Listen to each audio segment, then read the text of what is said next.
Hey guys, welcome to my channel. We are reading K.R. Alexander Last Laugh. I did get permission from Scholastic to read this. We are on chapter 18. Yeah, we're going to just read. Chapter 18.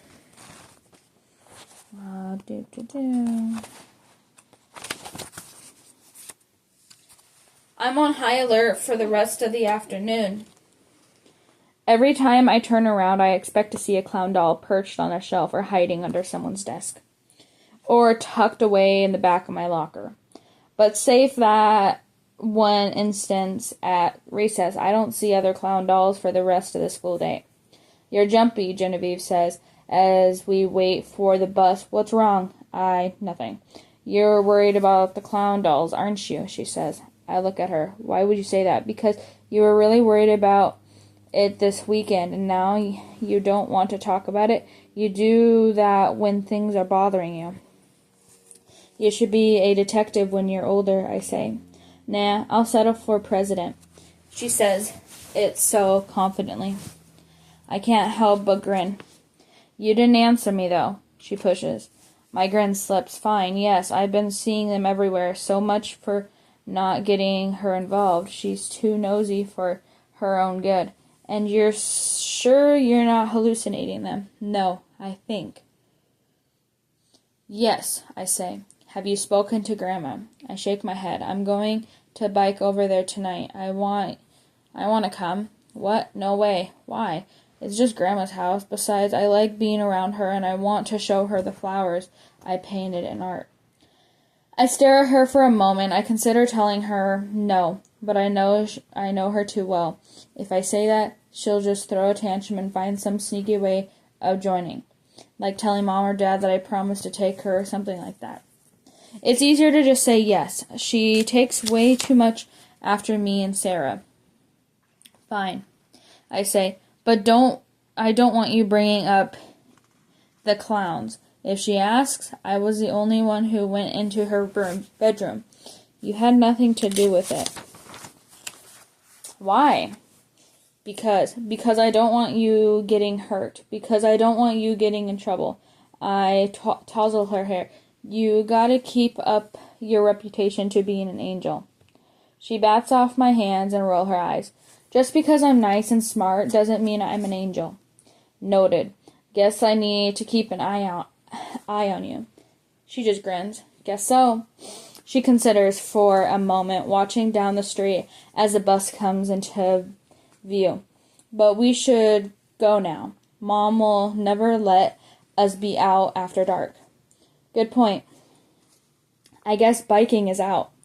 I text Mom to let her know we're stopping by Grandma's on the way home. Then catch the next bus heading to Grandma's neighborhood.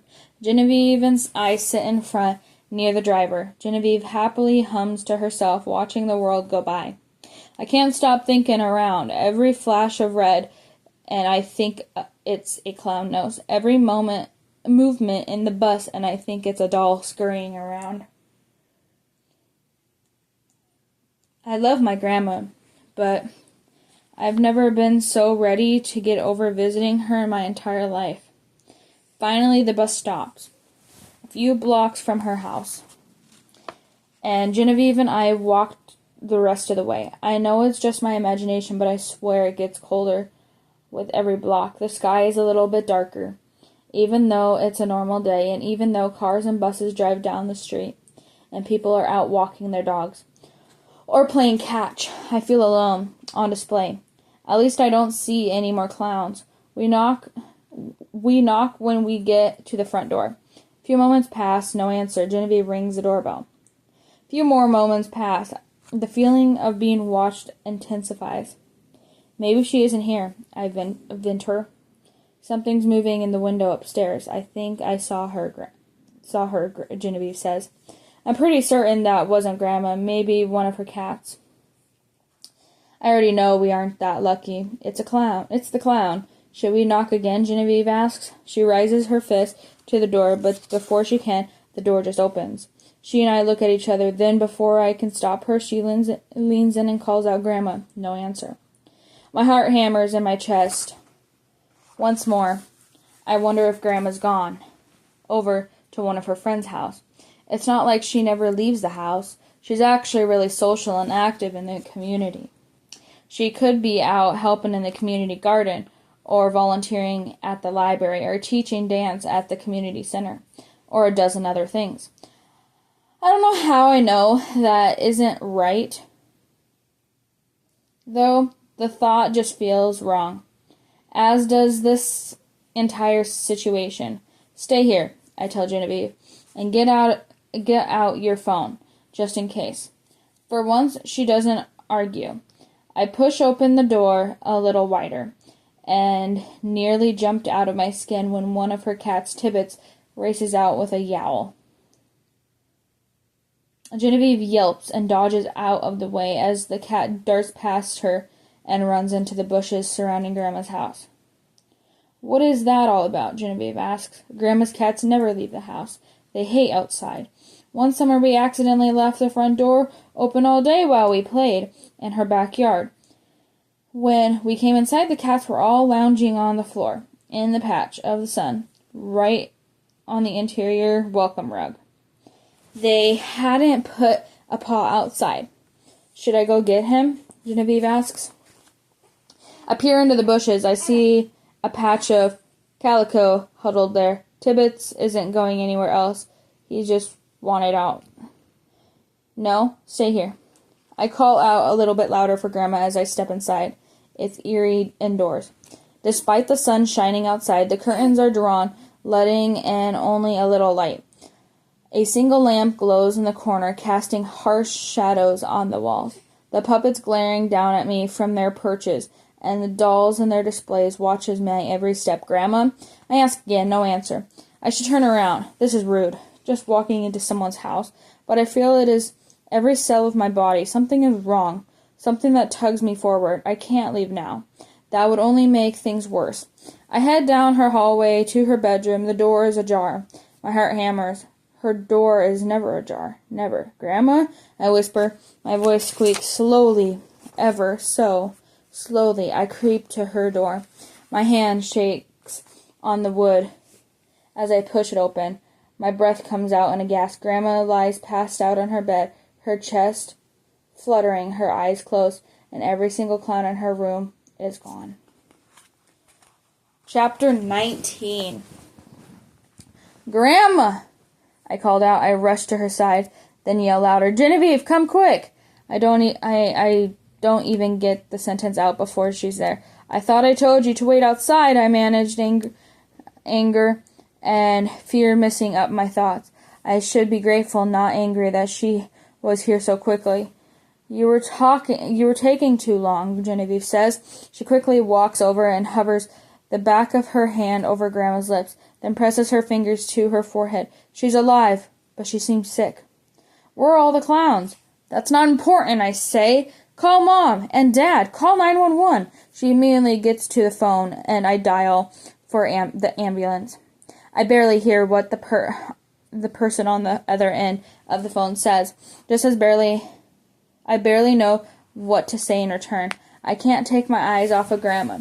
I've never seen her like this before. Her skin is waxy and coated with light sheen of sweat. Her lips purple and thin. She always been so strong, even with her cane or walker. Years of being a dancer made her a fighter. The perfect blend of grace and strength, no matter her age. But right now, she doesn't just look old. She looks like she's been drained of life. Almost like I'd imagine a vampire victim to look. Honestly, I glanced at her neck just to make sure. There's no bite mark. No strange things have been happening. It also keeps me from looking around at all the empty shelves. I want to wonder where all the clown dolls went. I want to think that she threw them out. But I know better. I know the truth. They've been released by me, and now they're on the prowl. Soon, the room fills with paramedics and my parents. I'm so out of it. I don't even know who arrives first. I just know that in no time at all, both Genevieve and I are rushed out of the house, and Grandma is taken away in an ambulance with Mom at her side. I want to be with her, Genevieve pursues. Not right now, Dad says. She'll be okay, but the paramedics say she's very dehydrated and needs a lot of rest. You can visit her when she's feeling better. I stare numbly out the window. Do they know what happened to her, Genevieve asks. Not yet, sweetie, Dad says, but they will soon, I'm sure. She was just at the doctor's, I say. Why didn't they see this coming? Dad sighs. I don't have any answers, Victor, but we will soon. We don't say anything else for the rest of the ride. When we're back home, I head straight to my room and start my game. I should do homework, but I can't concentrate. It's only when Genevieve comes in a few minutes later that I realize I am so out of it. I didn't even get past the start screen. I've been just staring at the edge of the TV thinking. It's the clowns, she says matter-of-factly. I pulled out my headphones to look at her. What? The clowns. They're the reason she's sick. What are you talking about? She sits down at the bed looking at me like I am an idiot. Granted. Great, now I feel like one. They're the only thing that have changed, she says. Grandma was healthy when she saw her. She had all her clowns. Now they're gone, and she's sick. That doesn't make any sense, I say, a little gruffer than I intended. She probably just realized that it was weird having all those clowns around and got tired after throwing them all out. You're just grumpy because you know I'm right, she says. She gets off the bed. You're also not asking the right questions. What's the right questions?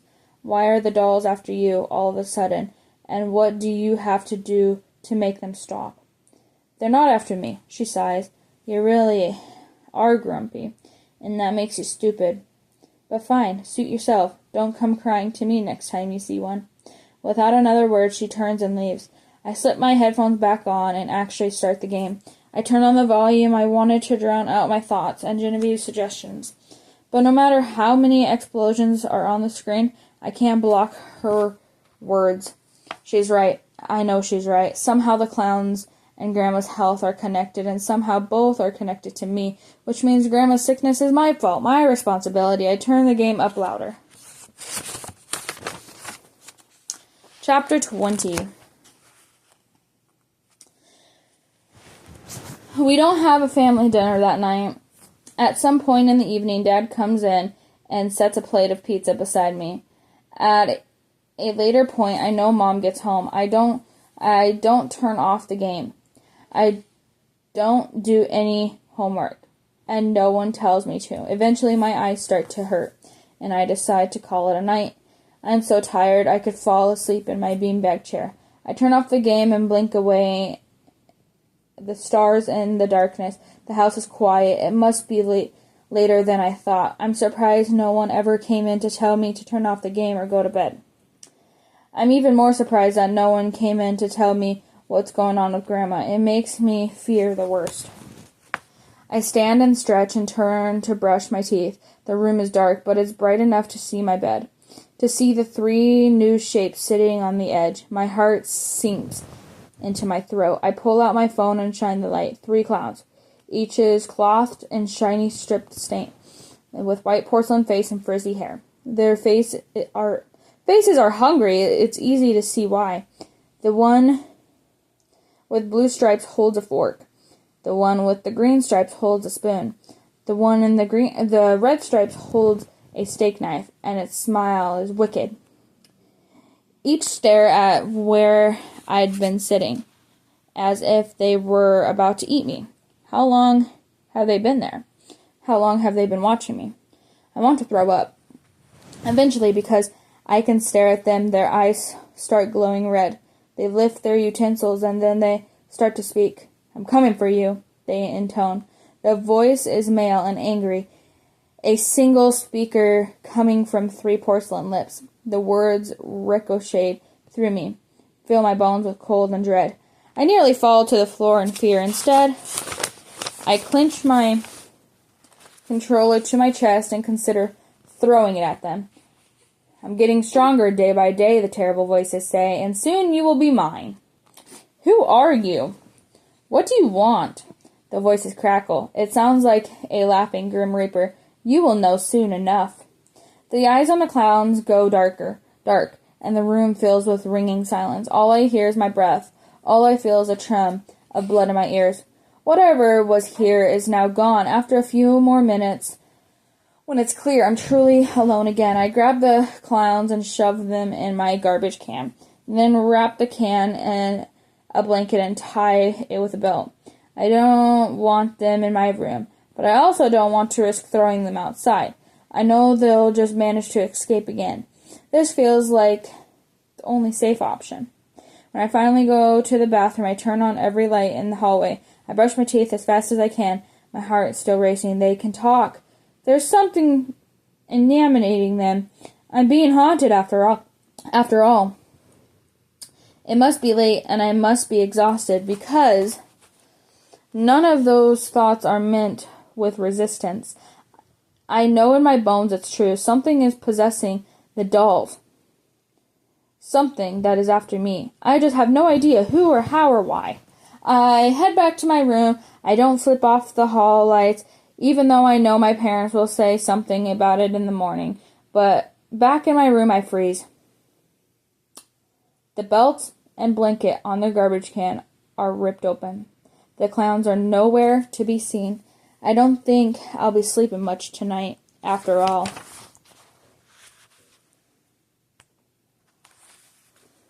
Chapter 21.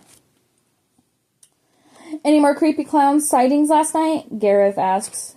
Ate lunch the next day. 3, I reply. They're on my bed watching me play video games. Sounds boring for them, Gareth replies, unless they like watching people lose. That's wasn't all. I say, they talked. That cuts his humor short. He stares at me, his face suddenly serious. What did they say? I tell him. Just saying the words bring the nightmares back to life. The burning red eyes, the deep voice that rumbled through my veins.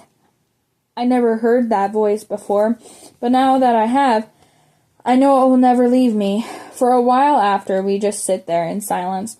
There's not much else to say, and my brain isn't working well enough to think of anything. I didn't sleep at all last night, like at all. My head hurts, and it feels like I'm walking through jelly, and there's this thick, sick feeling at my back of my throat. Any news on your grandma? He asks after a moment. None, I reply. I'm sorry, Gareth replies. I look at him. Do you believe me? About the clowns or about your grandma? Both. Well, you did use the magic words, he says, and you look like a zombie, so yeah, I don't think you go this far and break the vow of pull a prank. I just, don't want to believe you because I don't want it to be real. He studies me for a moment. What do you think they want? He says. To scare me to death, I ask. There are easier ways of going about that, he replies. Honestly, it sounds like they're toying with you. Well, I don't like this game, he sighs. What have you tried? To, get rid of them, I mean. I remind him about throwing them out of the window and wrapping them up in a trash can. That's it, he asks, when I'm done. They keep disappearing, I say, sometimes before I could catch them. Definitely toying with you then. I poke at my lunch. I didn't have a breakfast, and I know I should be starving, but I'm too tired to even want to eat, which just makes me feel worse. What do you think I should do? I ask. He doesn't answer right away. I could tell he's giving the question serious thought. Maybe you have to destroy them.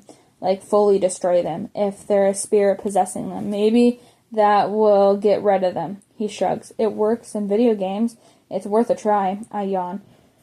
He looks at me with real concern. You need to get some sleep, man. You look terrible. Thanks. I feel terrible, too. I rub my eyes. I just can't sleep. I always expect to see one of them. Maybe I should stay over, he suggests. I could be your backup. Clowns don't scare me. That may change, I mutter. Alright, and that is the end of this video, guys. I will see you guys in the next video for Chapter 22.